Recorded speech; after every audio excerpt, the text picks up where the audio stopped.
3, Isaías capítulo 3, y vamos a pedir al Señor que hable en nuestro corazón. Señor, nuevamente estamos aquí, Señor, necesitados de ti como cada día, reconociendo, Señor, que no solamente vivimos de pan, sino de toda palabra que sale de tu boca, reconociendo, Señor, que tu palabra es como una lámpara que alumbra nuestro camino, reconociendo, Señor, que tu palabra, Señor, sacia la sed de nuestra alma. Clamamos, Señor, como un siervo clama por las aguas, Señor. Necesitamos de tu palabra. Háblanos en esta noche, Señor. Te pedimos que tu Espíritu Santo haga su obra perfecta, que es exaltar a Cristo por medio de la predicación de tu palabra, de manera que podamos verlo y que podamos nosotros, Señor, ser transformados y atraídos, Señor, a vivir en comunión contigo. Te lo pedimos en el nombre de Jesús. Amén. Amén. En su comentario sobre el libro de Isaías, Alec Motyer ha señalado que el juicio de Dios contra su pueblo, cuando éste se vuelve orgulloso y rebelde, incluye la desaparición de un liderazgo sólido y piadoso y la aparición de líderes inmaduros y caprichosos. Como ya hemos visto, el pueblo de Judá se había convertido en una nación pecadora, en un pueblo cargado de iniquidad, en una generación de malvados, en hijos corrompidos, a pesar de la disciplina del Señor y a pesar de la bendición del Señor. El Señor les había prometido que si ellos se volvían de sus malos caminos a Él en arrepentimiento, ellos serían perdonados y emblanquecidos como la nieve y como la lana, aunque sus pecados fueran tan rojos como el carmesí. Pero ellos no quisieron escuchar. Ellos se habían vuelto orgullosos y se habían vuelto rebeldes. Y por eso el Señor quebrantaría su orgullo y les daría líderes indignos, incompetentes y caprichosos como parte de su disciplina. Pero el Señor no los abandonaría definitivamente. De tal suerte que en capítulos 3 y 4 veremos en primer lugar el juicio de su pueblo, en segundo lugar las causas de su juicio y en tercer lugar la restauración de su pueblo. El juicio, las causas y la restauración. Comenzamos entonces con el juicio de su pueblo. En versículo 1 el Señor le dijo a su pueblo: porque el Señor Yahvé de los ejércitos quitará de Jerusalén y de Judá el sustento y el apoyo, todo sustento de pan y todo sustento de agua. Notemos allí en primer lugar que sería el Señor, que sería Yahvé de los ejércitos quien quitaría a Judá, quien quitaría a Jerusalén, a su pueblo, el sustento y el apoyo. De tal manera que ellos sufrirían escasez de alimentos y escasez de agua como parte de la disciplina del Señor. El Señor ya les había anunciado esto desde el libro de Levítico en el capítulo 26, versículo 26, que si ellos eran desobedientes, Él les quitaría el sustento de pan. Así que 10 mujeres cocerían su pan en un horno y les darían su pan en cantidades medidas, de modo que comerían y no se saciarían. De igual manera, en Deuteronomio capítulo 28, versículo 48, les volvió a decir: servirás a tus enemigos, los cuales Yahvé enviará contra ti en hambre, en sed, en desnudez y en escasez de todas las cosas. Y ahora el Señor iba a cumplir su promesa, el Señor iba a cumplir su advertencia. Pero además de la escasez de alimentos y de la escasez de agua, el Señor también les quitaría el liderazgo en el que ellos confiaban. Observa en versículos 2 y 3, añadió que les quitaría al poderoso y al guerrero, al juez y al profeta, al adivino y al anciano, al capitán de 50 y al hombre respetable, al consejero, al diestro artífice y al hábil encantador. Esta lista nos presenta diferentes tipos de líderes en la comunidad judía. Líderes militares como el poderoso, el guerrero, el capitán de 50. Líderes comunitarios como el juez, el anciano, el hombre respetable, el consejero. Líderes espirituales legítimos como el profeta, pero también líderes espirituales ilegítimos como el adivino, el diestro artífice y el hábil encantador, palabras que hacen referencia a personas que practicaban la adivinación, el espiritismo, la brujería, la hechicería. De tal manera que como parte de su disciplina, el Señor les quitaría a todos los líderes en los que ellos confiaban y en su lugar les daría gobernantes ineptos, caprichosos, lo cual traería como resultado desequilibrio y caos social. Observa lo que el Señor les dice en versículo 4. Les quitaré lo que antes ha dicho, versículo 4, y les daré muchachos por príncipes, y niños caprichosos gobernarán sobre ellos. Los muchachos son personas inmaduras, son personas inexpertas, en tanto que la expresión niños caprichosos en el hebreo es una sola palabra, que significa gente impulsiva, gente que es inestable, caprichosa, impredecible. Así que parte del juicio del Señor contra su pueblo, cuando éste se vuelve orgulloso y desobediente, es darle líderes indignos, impulsivos, inestables, caprichosos, lo cual resultará en injusticias, en opresión, en desorden, en desintegración, en caos, como lo vemos en el versículo 5. El versículo 5 nos dice, y el pueblo, fíjate bien, será oprimido, el uno por el otro, y cada cual por su prójimo. El joven se alzará contra el anciano, y el indigno contra el honorable.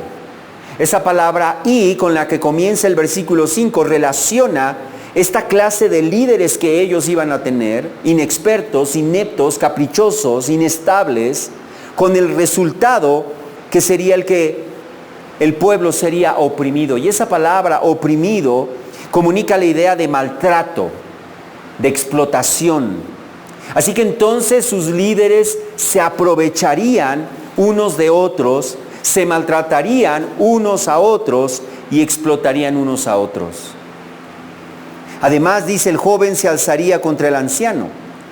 Esa palabra alzarse comunica la idea de actuar con arrogancia, de actuar con insolencia. En otras palabras, los jóvenes les faltarían el respeto a los mayores. No habría respeto como en la cultura de ese entonces. Las canas eran respetadas, los ancianos eran reconocidos por su experiencia, por su conocimiento, por su trayectoria de vida. Eso se acabaría.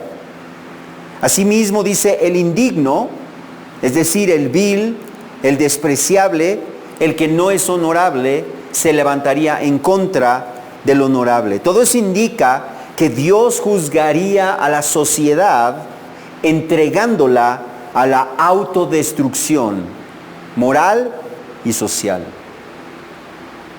Por otro lado, la elección de sus líderes se volvería algo tan frívolo, como vemos en versículos 6 y 7, que cuando un hombre eche mano a su hermano en la casa de su padre, le dirá, tú tienes manto, fíjate bien, tú tienes manto, serás nuestro jefe.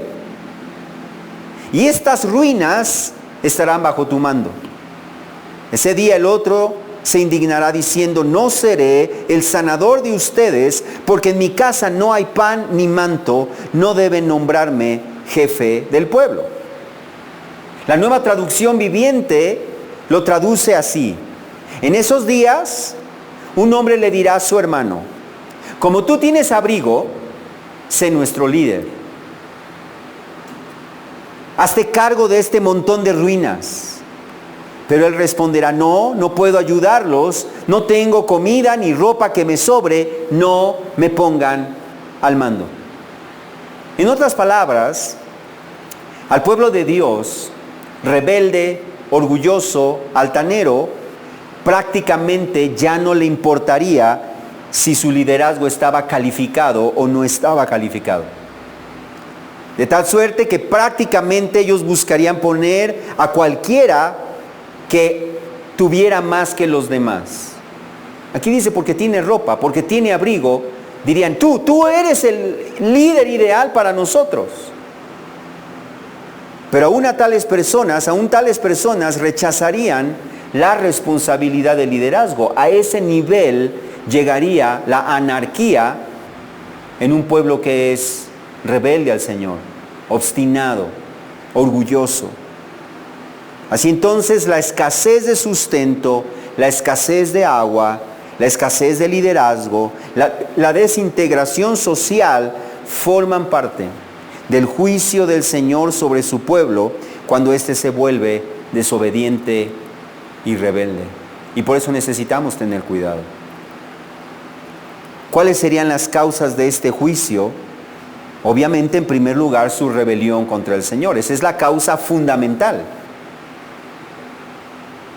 Observa en primer lugar como el Señor les dice en versículo 8. Pues, o sea, todas estas cosas que acaba de mencionar, la falta de sustento, la falta de agua, el que los líderes iban a ser quitados, el que iban a tener líderes inexpertos, caprichosos, que iba a traer desintegración social, dice, todas estas cosas serían porque Jerusalén ha tropezado y Judá ha caído. Y luego nos explica cómo.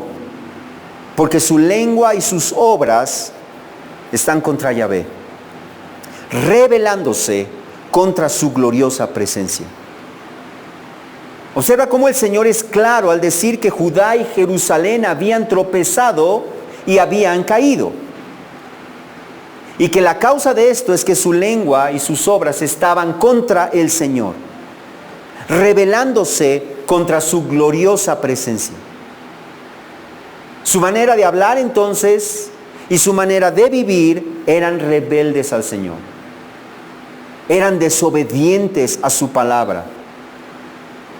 Ya el Señor les había dicho que sus actos externos de adoración no servían absolutamente para nada si ellos eran desobedientes.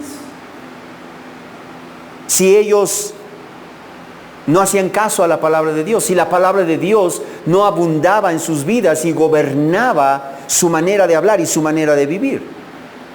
Recordemos que al final de cuentas, de la abundancia del corazón, habla la boca. Eso significa que la boca que habla mal solamente refleja un corazón que no está lleno de la palabra de Dios o que no es gobernado por la palabra de Dios. Y por eso debemos examinar nuestra manera de hablar. Por eso debemos sembrar continuamente la palabra de Dios en nuestra mente y en nuestro corazón y dejar que gobierne nuestra manera de hablar, nuestra manera de pensar y nuestra manera de vivir. Por eso es tan importante la palabra. Por eso debemos hacernos constantemente al hábito de sembrar la palabra en nuestra vida y reflexionar en ella y renovar nuestra mente con ella de tal forma que nuestra manera de hablar sea conforme, congruente con lo que dice la palabra de Dios. Y nuestra manera de actuar sea congruente con lo que dice la palabra de Dios. Por eso Colosenses 3:16 nos ordena que la palabra de Cristo habite en abundancia en ustedes. Que habite en abundancia. ¿Cómo hacemos que habite la palabra de Dios en abundancia en nosotros? Número uno es sembrándola, es leyéndola. Pero no solamente leyéndola, pero es reflexionando en ella, meditando en ella, cambiando nuestras concepciones con ella y dejando que regule nuestra vida, que gobierne nuestra vida. Por eso el Salmo 141 también, versículos 3 y 4, nos enseña a pedirle al Señor, Yahvé, pon guarda a mi boca. ¿Cuántas veces pedimos eso al Señor? Señor, pon guarda a mi boca. Vigila la puerta de mis labios. No dejes que mi corazón se incline a nada malo para practicar obras impías con los hombres que hacen iniquidad. Observa cómo en ese Salmo 141 están estos dos elementos, el corazón, la boca y las acciones. Señor, vigila mi boca. No dejes que mi corazón se incline a nada malo, o de otra manera, voy a hablar lo malo y voy a actuar conforme a lo malo que hay en mi corazón. Por eso Efesios 4:29 nos ordena que no salga de la boca de ustedes ninguna palabra mala, sino la que sea buena para edificación según la necesidad del momento, para que imparta gracia a los que escuchan. ¿Cómo son nuestras palabras? ¿Imparten gracia a los que escuchan? ¿Son para edificación? Y Efesios 5:4 nos vuelve a decir, tampoco haya obscenidades, ni necedades, ni groserías que no son apropiadas, sino más bien acciones de gracias. Por tanto, debemos cuidar nuestra manera de hablar, pero también debemos cuidar nuestra manera de vivir. Como el Señor les dijo en Isaías 1:16 y 17, quiten la maldad de sus obras de delante de mis ojos, cesen de hacer el mal, aprendan a hacer el bien. No sabemos hacer el bien. Necesitamos aprender a hacer el bien. Y es en su palabra en donde nosotros aprendemos a hacer el bien. Porque es allí donde Dios nos revela lo que es el bien. Lo que es agradable delante de Él. Pero eso no fue lo que hicieron los habitantes de Judá. Ellos vivían a su antojo, satisfaciendo los deseos de su carne y de su mente. Ellos se habían vuelto orgullosos, porque recordemos que en los tiempos en que Isaías está hablando, cuando muere Usías, sigue su hijo Jotam, y el pueblo seguía desenfrenándose, el pueblo seguía desviándose, aún a pesar de que ellos vivían todavía en prosperidad económica, en poderío militar. Y entonces se enorgulleció su corazón. Ellos vivían hablando y actuando en desobediencia a lo que el Señor ha ordenado.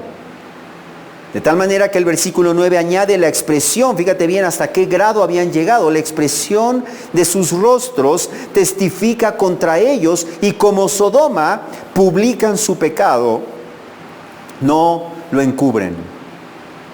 La Nueva Versión Internacional traduce esas palabras diciendo, su propio descaro los acusa, y como Sodoma se jactan de su pecado, ni siquiera lo disimulan. A ese extremo habían llegado. Y lamentablemente en ocasiones encontramos personas así en las iglesias cristianas. Personas que no solamente justifican su pecado, sino que presumen su pecado y se jactan de su pecado como si fuera algo de qué enorgullecerse. Como si fuera algo correcto, como si fuera algo loable. Pero hermanos, el pecado jamás es algo de lo que debemos enorgullecernos. Jamás es algo de lo que debemos presumir. Al contrario, el pecado es algo que debe avergonzarnos, que debe humillarnos delante de Dios, porque aquel que se enorgullece de su pecado no quedará sin castigo. Y eso es justamente lo que el Señor les dice a continuación. Observa que el Señor le dijo a su pueblo en versículo 9, ¡ay de ellos! ¿Por qué? Fíjate bien, porque han traído mal sobre sí mismos. La Nueva Versión Internacional lo traduce como ¡ay de ellos! Porque causan su propia desgracia. Causan su propia desgracia. El pecado no arrepentido siempre traerá desgracia. Siempre trae desgracia.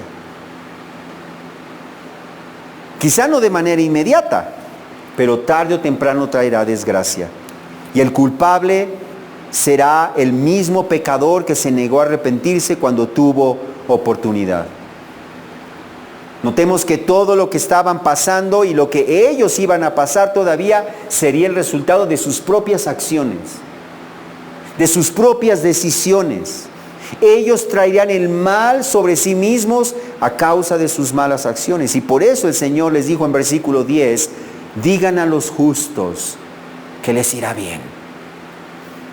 Digan a los justos que les irá bien, porque el fruto de sus obras comerán. Ay del impío, le irá mal, porque lo que él merece se le hará. Cuando nosotros leemos a los profetas, es común que nosotros encontremos este lenguaje de juicio y decimos, ¿dónde está el lenguaje de esperanza? Allí está.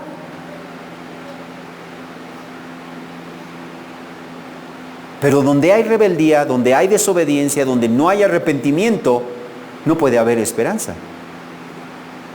Y él dice, díganle a los justos que les irá bien, porque el fruto de sus obras comerán. En cambio al impío le irá mal, porque lo que él merece se le hará.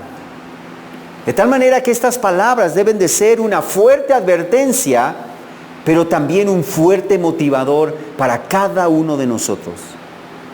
De tal manera que siempre vivamos buscando agradar al Señor.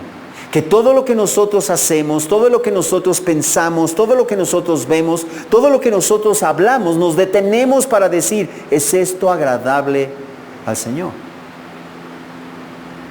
¿Va a ser esto de edificación? Y si no, mejor callar nuestra boca.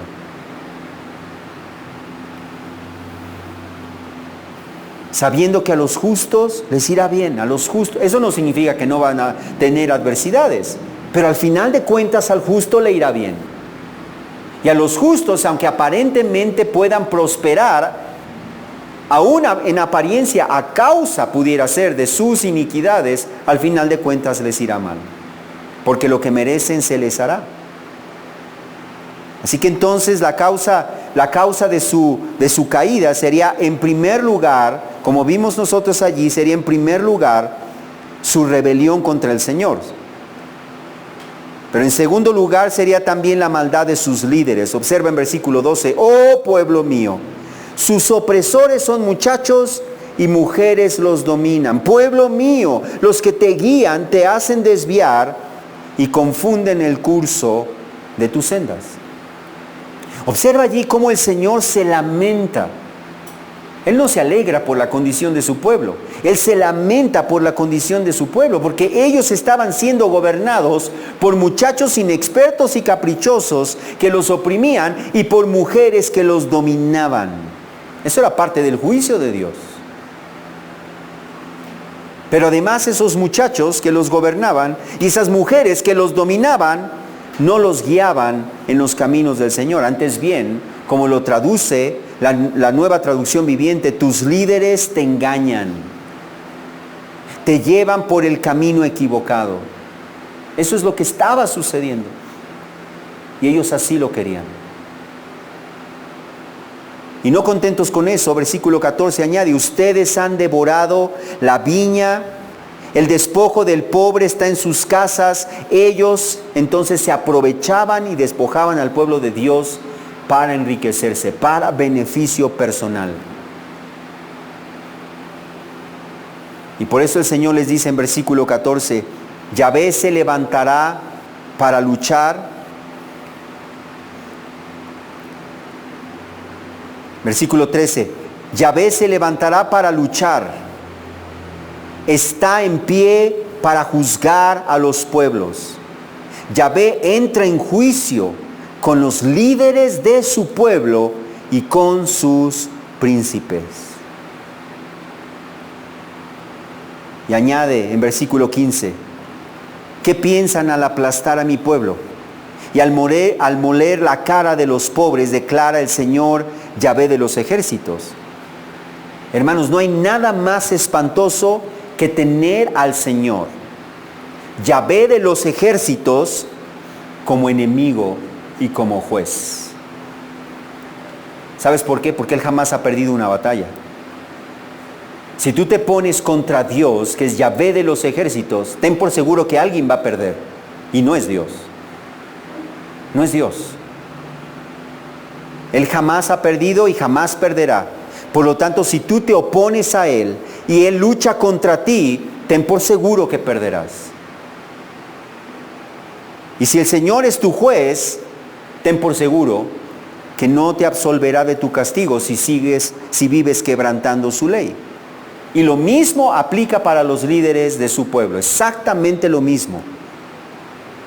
Aquellos líderes que se aprovechan, aquellos líderes que explotan, aquellos líderes que despojan al pueblo del Señor, el Señor ciertamente los juzgará, los condenará, los castigará. Aun cuando el Señor los haya usado como un instrumento de su juicio para un pueblo que no quiere escuchar. Y es por eso, hermanos, que nosotros vemos y seguiremos viendo conforme pasa el tiempo cada vez más iglesias cristianas con líderes falsos, caprichosos, explotadores, que despojan al pueblo, pero su pueblo así lo quiere porque no están dispuestos a escuchar la palabra del Señor. Y al final de cuentas el Señor va a traer juicio sobre el pueblo y el Señor va a traer juicio sobre sus líderes. Pero no solamente eso, no solamente esta disciplina, este juicio iba a venir sobre ellos a causa de su mal liderazgo, a causa de la rebelión del pueblo, sino también a causa de su orgullo, escucha bien, su orgullo y su mundanalidad.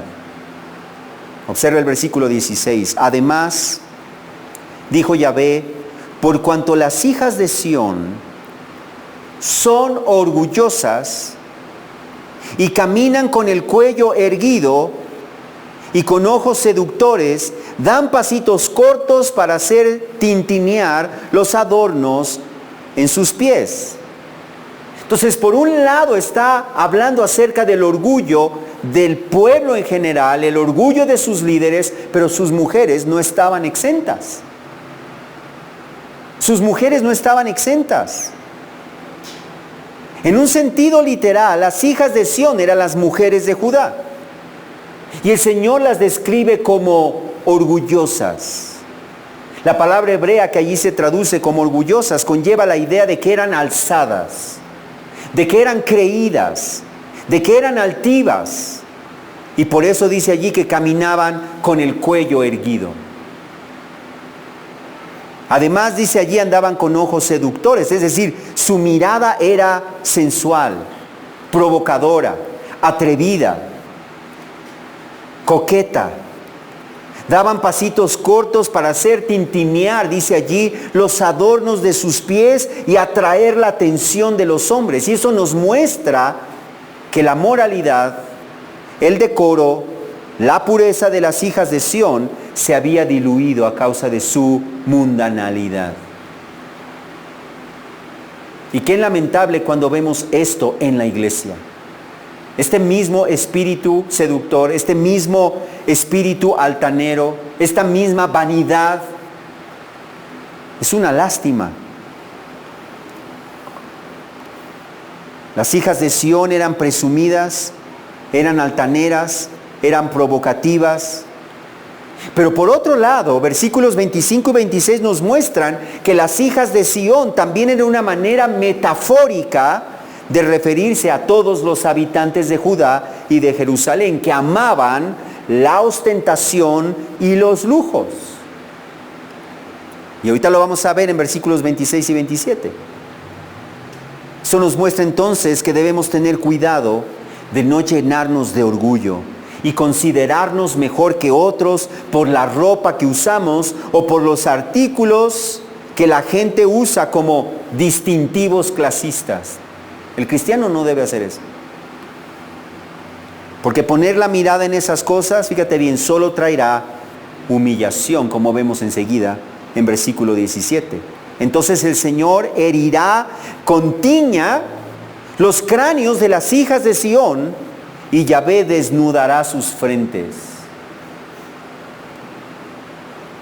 Observa cómo la hermosa cabellera que las hacía sentirse reinas y diosas, altaneras y atractivas, sería cambiada por una cabeza llena de tiña. La tiña es una enfermedad de la piel que causa lesiones escamosas, y en los tiempos bíblicos era algo repulsivo. Era algo humillante, era una señal del juicio de Dios. Y en esos casos el pelo era totalmente removido. Hoy quizá para nosotros no sea algo tan grave o tan serio socialmente hablando, porque podemos ver mujeres con el pelo corto. Pero en ese entonces esa era una señal de humillación. ¿En dónde había quedado entonces toda aquella altanería, todo aquel orgullo? El Señor humillaría a las mujeres que confiaban e idolatraban su apariencia física, creyéndose más que los demás por su belleza física y usando su belleza física para provocar y seducir a los hombres. Siempre debemos recordar, como nos dice Proverbios 31, versículo 30, que engañosa es la gracia y vana la belleza, pero fíjate bien, pero la mujer que teme a Yahvé, esa será alabada. Esa será alabada. Por eso también el apóstol Pedro nos dice en su primera carta, capítulo 3, versículos 3 y 4, que el adorno de ustedes no sea el externo, peinados ostentosos, joyas de oro o vestidos lujosos, sino que sea lo que procede de lo íntimo del corazón, con el adorno incorruptible de un espíritu tierno y sereno, lo cual es precioso delante de Dios. No dice que la mujer no se arregle físicamente, pero dice que el énfasis no esté en lo externo. Que lo que más buscas adornarte no sea tu apariencia externa. Que lo que más busques adornarte sea tu apariencia interna, tu espíritu. El Señor no solamente les quitaría aquello en lo que ellas confiaban, sino que también les quitaría sus adornos. Observa en versículos 18 al 23. En aquel día el Señor les quitará los adornos, las ajorcas, los tocados, las lunetas, los pendientes, brazaletes, velos, las redecillas, cadenillas de los pies, cintas, los frascos de perfume y amuletos, los anillos y aretes de la nariz, las ropas de gala, túnicas, mantos y bolsas, los espejos, ropa interior, turbantes y velos. Todo aquello en lo que ellas habían puesto su seguridad, todo aquello que las hacía sentir grandiosas, importantes, valiosas, les sería quitado. Les sería quitado. Y luego el versículo 24 añade: y sucederá que en vez de perfume aromático habrá podredumbre, en vez de cinturón, cuerda, en vez de peinado artificioso, calvicie, en vez de ropa fina, ceñidor de cilicio, cicatriz en vez de hermosura. Todas esas ilustraciones daban a entender que las mujeres altivas serían llevadas al cautiverio, en donde acabaría todo aquello en lo que ellas se gloriaban. En el cautiverio no tendrían perfume, no tendrían cinturón, no tendrían peinados ostentosos, no tendrían ropa fina, no tendrían hermosura, definiendo la hermosura como ellas la definían. Los versículos 25 y 26, decía yo anteriormente, nos demuestra que las hijas de Sión también se referían a toda la población de Judá y de Jerusalén. ¿Cómo lo sabemos? Observa, porque dice: tus hombres caerán a espada y tus poderosos en batalla, las puertas de la ciudad se lamentarán y estarán de luto, y ella desolada se sentará en tierra. Observa cómo de manera metafórica describe a la ciudad de Jerusalén como una mujer que ha sido despojada, cuyos hombres han caído a espada, sus poderosos en batalla. Al grado que, como dice el capítulo 4, versículo 1, en aquel día 7 mujeres echarán mano de un hombre diciendo: nuestro pan comeremos y con nuestra ropa nos vestiremos, tan solo déjanos llevar tu nombre, quita nuestro oprobio. En otras palabras, como ya no habría hombres suficientes, las mujeres estarían dispuestas aún a sostenerse a sí mismas y a no ser sostenidas para evitar lo que en ese tiempo y en esa cultura se consideraba como una vergüenza, quedarse solteras y sin hijos.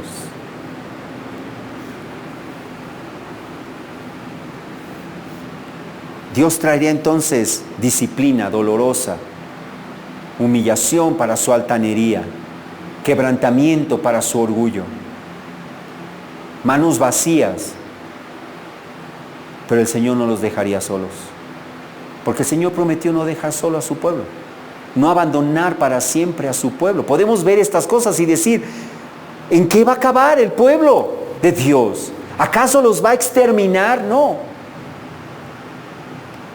El versículo 2 del capítulo 4, el Señor les prometió aquel día: el renuevo de Yahvé será hermoso y lleno de gloria, y el fruto de la tierra será el orgullo y adorno de los sobrevivientes de Israel.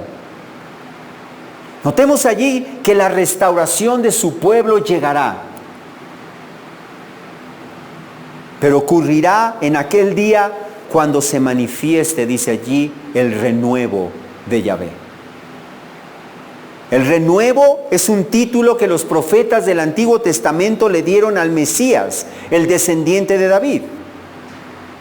Eso no lo vamos a leer ahorita, pero está en pasajes como Jeremías 23, Jeremías 33, Zacarías capítulo 3, Zacarías capítulo 6. El renuevo es el descendiente de David, es el Mesías.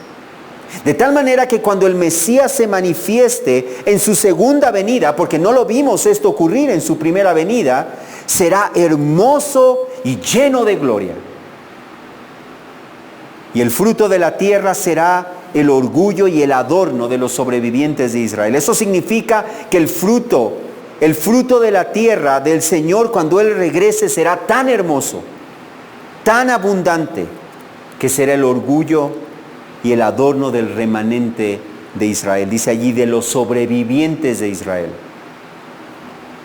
Ya Isaías había dicho en capítulo 1, versículo 9, que solamente habrá un remanente de Israel que sobrevivirá la disciplina del Señor, el juicio de Dios. Isaías les ha dicho, si el Señor de los ejércitos no nos hubiera dejado un remanente, algunos sobrevivientes, seríamos como Sodoma y semejantes a Gomorra.